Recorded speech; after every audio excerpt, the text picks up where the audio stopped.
this is Chef Deborah, and today we are going to bake a cake. And this cake, what we call Mixed Nuts Bundt Cake. For the ingredients of the cake, of course, we need 3 cups of all-purpose flour, 6 large eggs, 3 tablespoons of unsalted butter, 2 teaspoons of baking powder, 2 teaspoons of vanilla essence, 2½ cup of granulated sugar, 2½ cup of milk. This is full cream milk, okay? And then I have here 4 different kinds of nuts. So I have walnuts and almonds. I crushed it. And then I have also here pumpkin seeds and watermelon seeds, okay? So I will use 4 different kinds of nuts for today. And of course, I have some extra flour here to toss the nuts before I'm putting inside the butter, okay? So all we need to do now, we need to cream the butter with the sugar, okay? Just put the sugar to the big bowl or the mixing bowl. I take it my spatula and then put the butter. Actually guys, this is unsalted butter in the recipe. And we need to put ½ teaspoon of salt actually in that recipe. But today, I don't have unsalted butter. This is salted butter. That's why I skip in the recipe the salt. Always remember that. Okay guys? If you don't have unsalted butter and you have salted butter, don't put the salt, okay? So in the recipe, if you use unsalted butter, you need to put ½ teaspoon of salt. But I skip the salt because I use salted butter today, okay? Remember that guys, okay? This is one of the, you need to think about, okay? If you don't have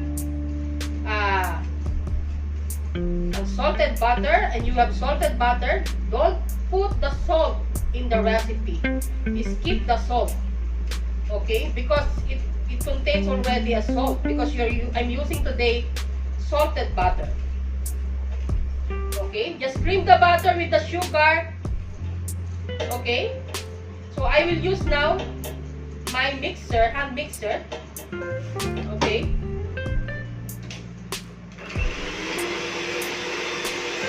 Just be careful also. Don't over mix the butter and the sugar. Because if you over mix, the texture of your cake will be different.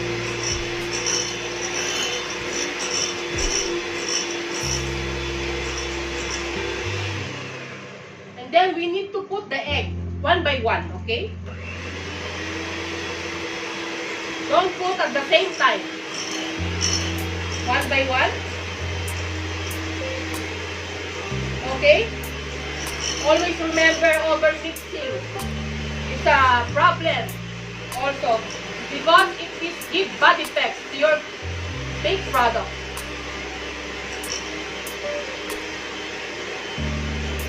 So you must be careful and learn how to do it.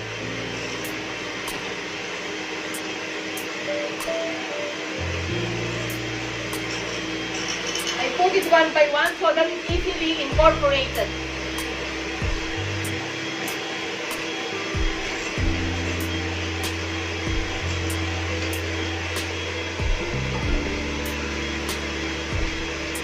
Okay?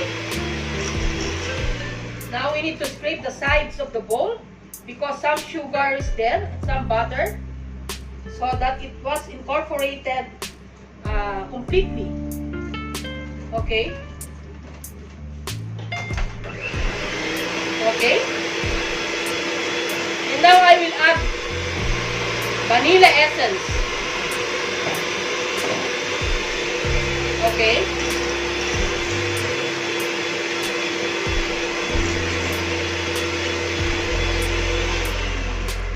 add vanilla essence.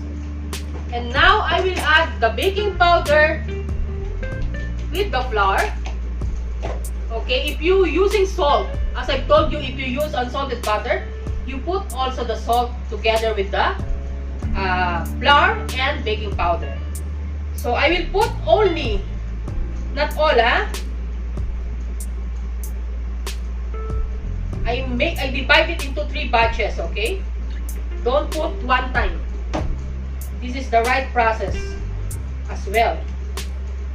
Okay? I cut in fold. Okay?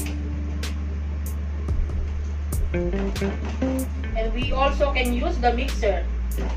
But be careful in using your mixer. Okay? Don't overmix.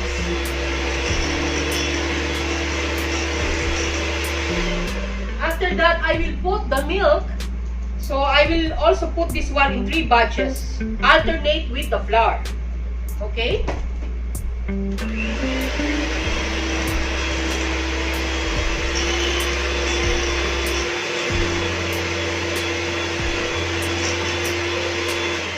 Next, again, another batches, the second batch of flour.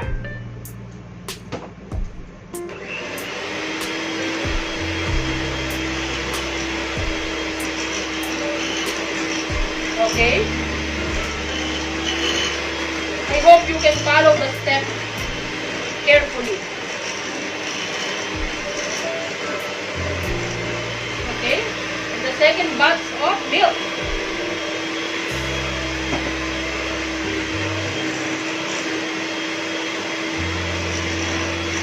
And then the last batch of the flour. So I divide it into 3 batches. Okay?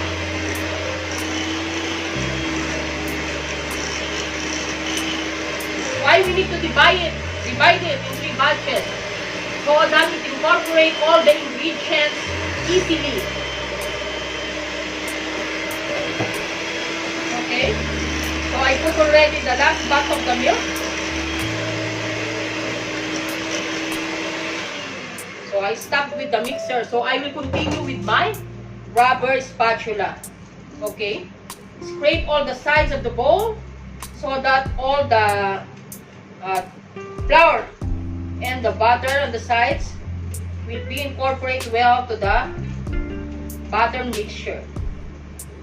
Okay, or your cake mixture.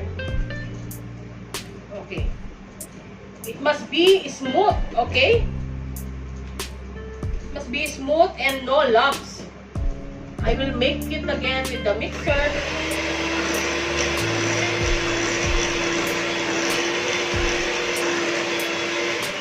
Okay, that's it. Don't overmix. Always remember that. Don't overmix your cake. And then now I will put the nuts. So I put all together all the nuts. And then I will toss it into the flour. Why I toss the nuts into the flour? Because I want that our nuts will not going down to our cake, so that it will be distributed all over the cake. This is the tricks.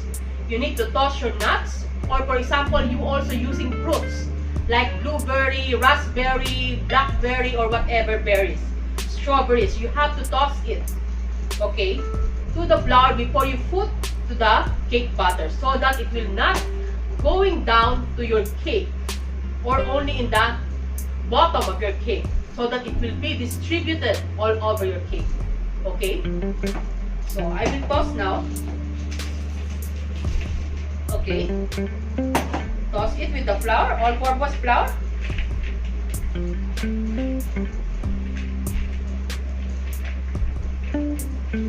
Don't put too much flour. Maybe at least only 1 tablespoon, 1 to 2 tablespoons. Okay? It depends on how much nuts you have. So the nuts that I'm using here, I make it 4 different nuts. The quantity is total of 100 grams only. So I put it 25 grams each nuts. Okay? So I put it now. into the cake batter or cake mixture, and then fold it. Cut and fold. Cut and fold. Cut and fold, okay? Cut and fold. Cut and fold. See, it's very nice. This cake is very nice, you know. I like it. I want to share to you this recipe. It's very nice and good recipe. Always remember, in baking, you need to follow all the steps. Okay? You cannot skip one step. You cannot skip the step 1 and you go to step 7. In baking, you cannot do that. Okay? And then I don't have baking spray, so I use the oil with the brush. So we need to brush some oil all over our pan so that it will not stick to the pan or the baking mold. Okay? I have tube pan here. I will use tube pan. Just scatter some oil all over. Okay? To avoid sticking. Okay? Of your cake. If you have pan spray or pan spray, it will be good. Okay? But I don't have here, so I use oil. And I also want to put some baking paper on the down part. Okay? And now, let us put to the tube pan. Okay, this is very heavy. I have problem with this mixing bowl. Why I bought it? Heavy, so heavy mixing bowl, you know. Don't put it full, huh? Just leave some space. Okay. Leave some space so that it will not overflow to your mold. At least 3/4. Okay? See? I did not put it full. I leave some space because it will rise, you know. Just tap it like this. And now I think I made some more. I made some more, so I will put in the loaf pan so that it's very easy to slice as well. The extra. Okay. Put in the loaf pan and I put some baking paper in the down of my loaf pan. Okay. And I will put now all. And guys, you have to bake it at 180 degrees for 40 to 45 minutes. Okay. It also depends on your oven. If you're using, because in different oven, you know, different time also. Okay. You must check. You must check if the middle is already baked by the use of toothpick or whatever. Okay?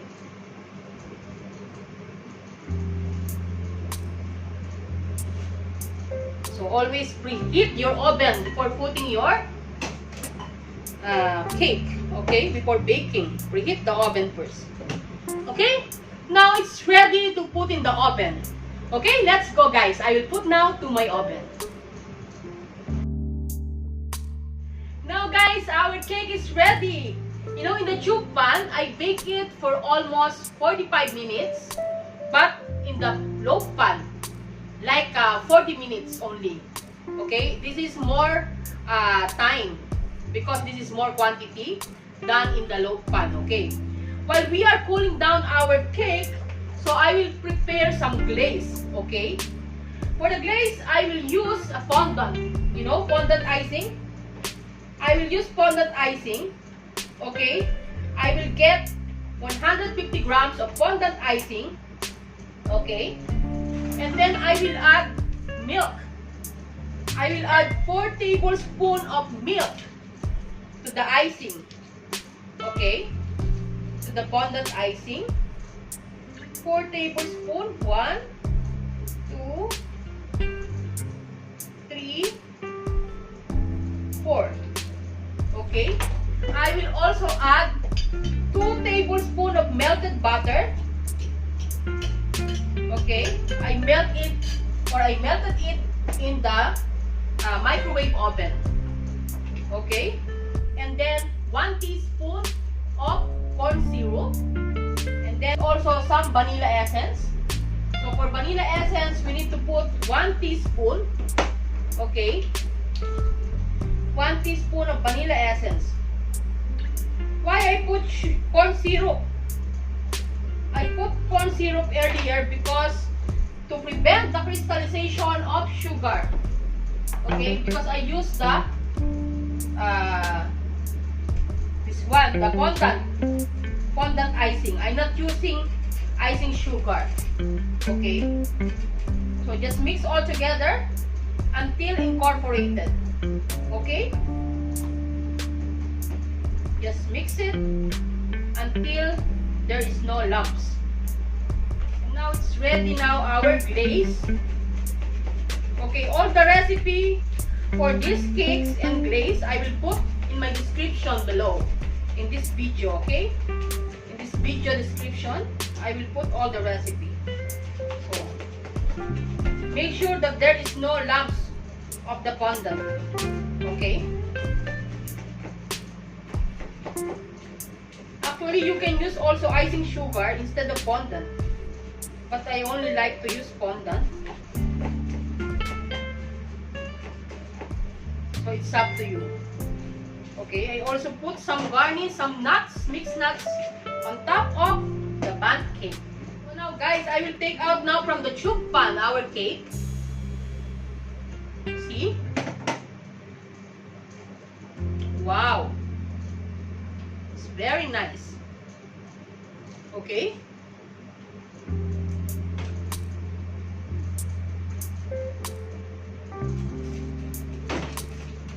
I will take out from the loaf pan as well.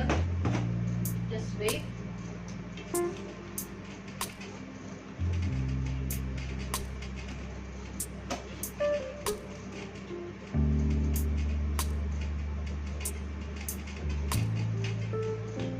Okay. See, it's easy to take out, guys. Just remove the baking paper on top, on the bottom. I mean, remove the baking paper. So I also put baking paper here. See, now it's done. As you can see, our bundt cake. I will put some baking paper under the cooling rack, so when I put the glaze, so that it will drip to the baking paper, not in my table. Okay, so I will put now. Just mix it. Just wait.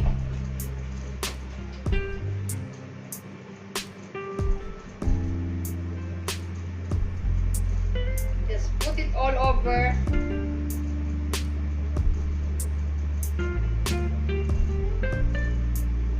Okay.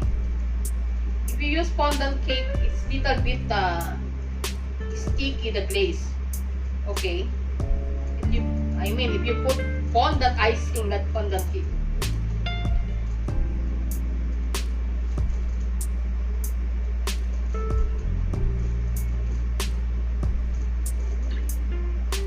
Yeah, just put it all over your cake.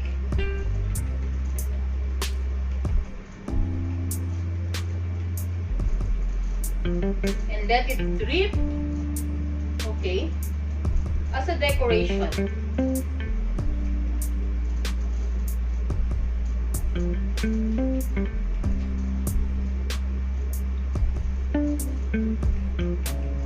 Okay, just put it all over. Wow.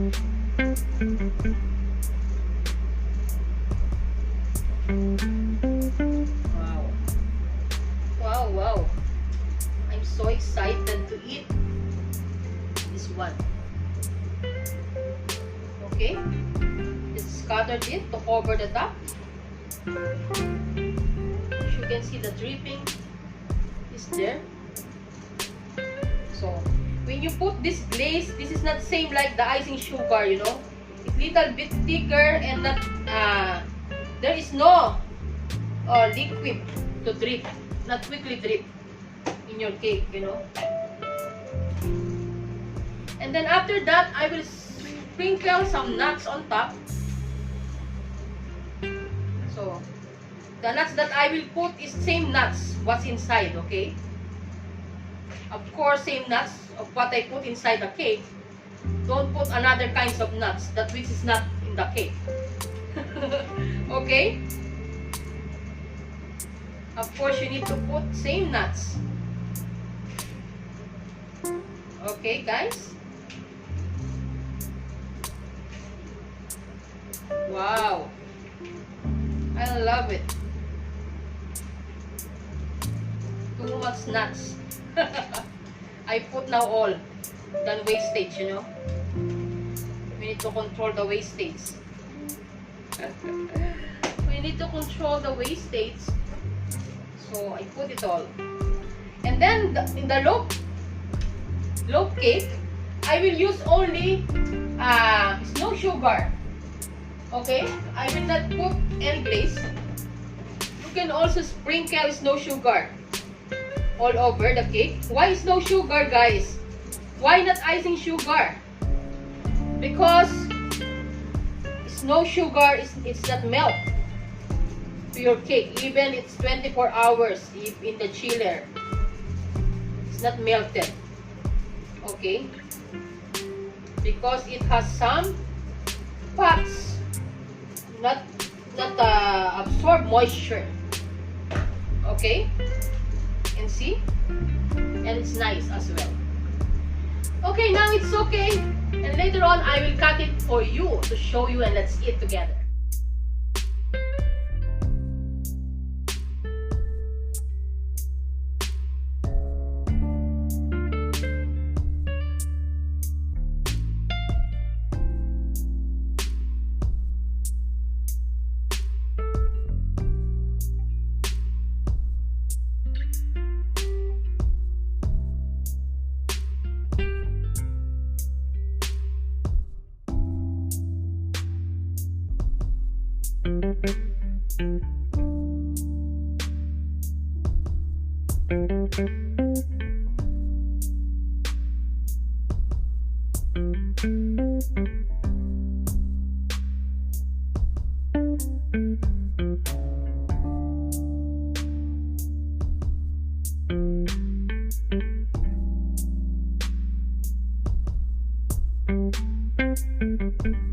And of course, guys, I will cut now the cake.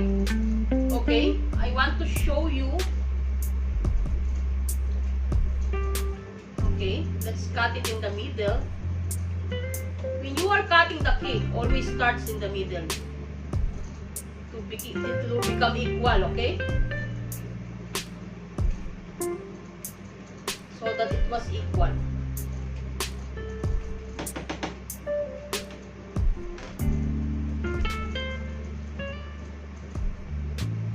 Always starts in the middle. I will cut it now all. Okay?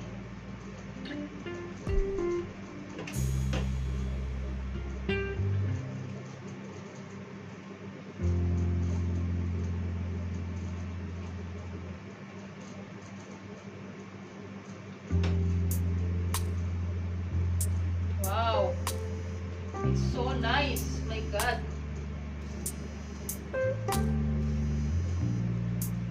It's still hot, guys, huh?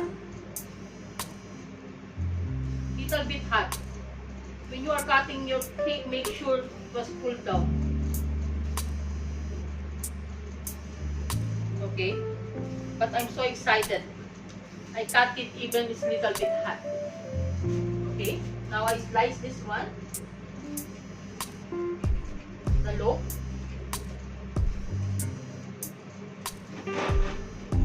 Oops.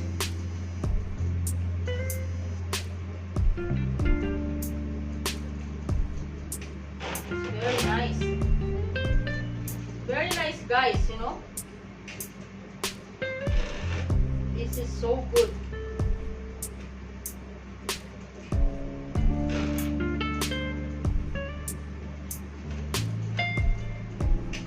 I don't like to cut it all. That's why I started in the sides. Okay?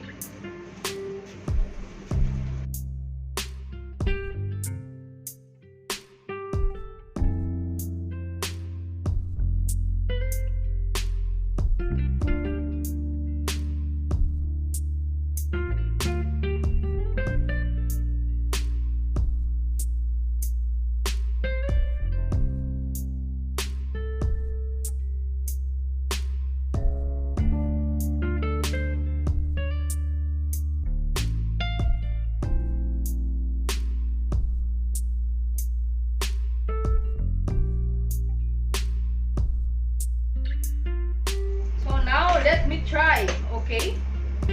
I want to put one slice to my plate.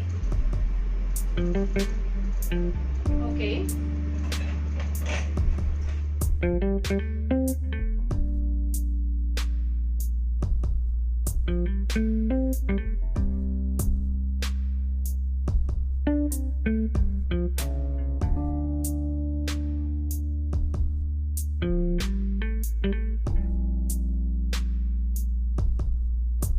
Let me try this one. Let us try, guys. Okay? I will try first in the loaf one. Okay? As you can see, there are some nuts inside. See? There's a nuts. Okay?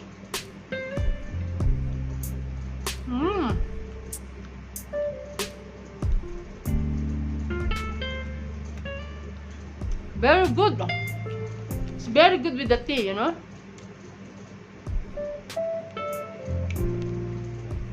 With tea and coffee. Look, guys.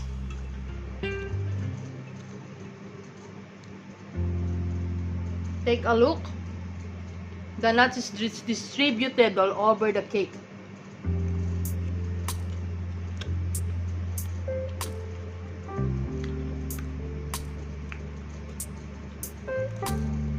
Yeah, it's so good with the fondant icing glaze.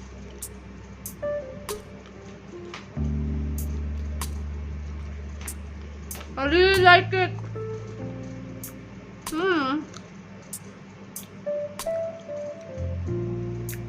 You know, guys, that's why I cannot control my weight. Because of this.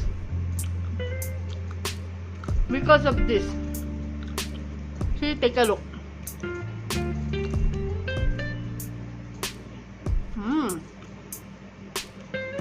Very good. I really love it.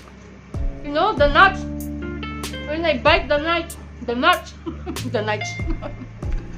when I bite the nuts, you know, so delicious, really. It's so good, this cake with the nuts.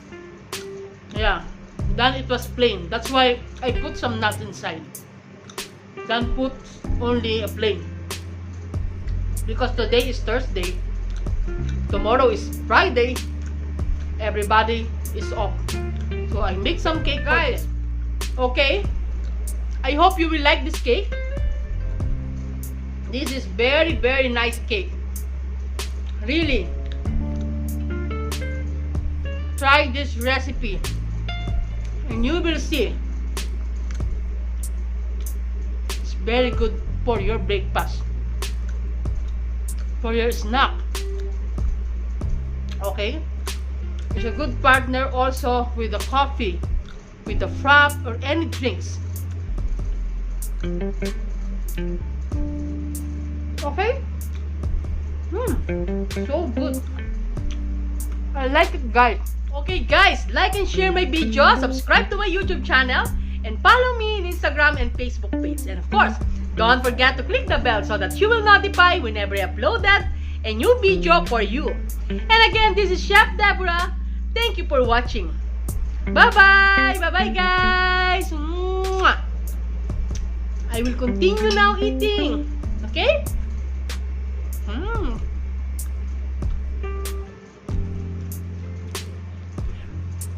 So delicious cakes, really. I love it. Try to bake it in your home. Bye-bye.